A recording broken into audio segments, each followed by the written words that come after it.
Brent.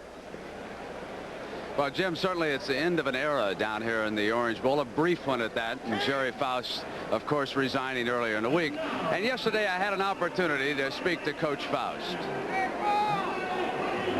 Gerry, I think what everybody wants to know is what is next for Gerry Faust? Where do you go from here now?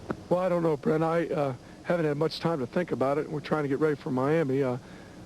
Anybody out there wants to offer me a job as a head major college football coach or in the business world, I'll look at it. And I think I need a new, fresh start.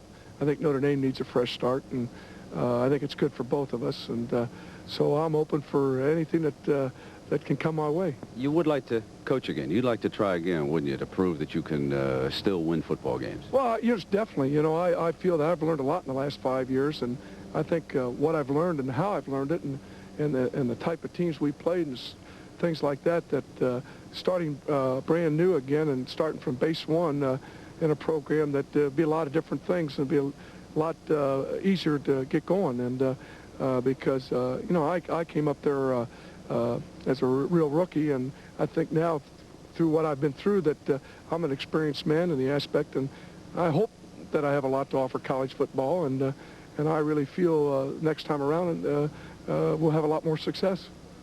Gerry, you came out of a real good high school program. You won all the time. Can a high school coach move immediately into a situation like Notre Dame or any Division 1A school and win? I know that I've got my doubts about it. You've been through it. How do you feel about it? I think they can. I think it depends on the timing, and it depends on the situation, you know, where you are and what you're doing, you know.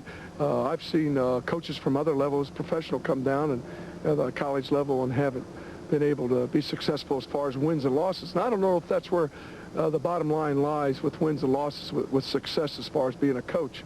But I really feel that a coach, if he has the right timing, you know, and things go well, they can be a success no matter what level they come from. I think the thing that was the biggest difficulty I had was we didn't win right in the beginning, and that sort of set the tone.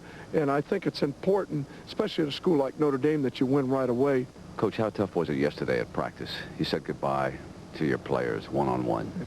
That was pretty tough. You know, you learn to love these young men after you've worked with them, you recruited them, you worked with them 4 or 5 years, and some of the comments that they made really hit home. And it made me proud to be their coach, and it was very tough emotionally because I'm in coaching because I love young people, and I want to see them become better people in life, and that's why I went into coaching. And I learned a lot from my father, who was a great coach and a great person. He is a great person, and so therefore I tried to exemplify some of the things that he has done with young people, and hope that I've been able to do that with young people I've worked with and touched them in a way maybe other than on the football field, but touched them as a person that maybe they'll be better people in life.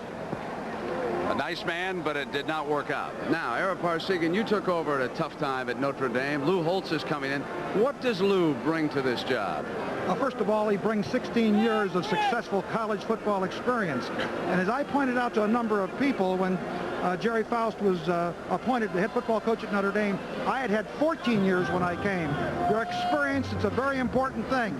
And I think that Notre Dame has selected a very good coach. What does he have to do, Ara, right away? Well, I would think in spring practice he's going to evaluate the personnel in the lineup. That's what I've always talked about. You have to see what you have. It's X amount of ability. That ability has to be placed in the proper spot. You can't expect a guy or place a guy in a job that he's not capable of doing. And that's what I'm sure Lou Holtz and the staff that he selects will be very much involved in spring practice to make a determination on where these guys fit best. All right, Ara, you know, there's been a question about Ted Tollner out at USC, and Pat Hayden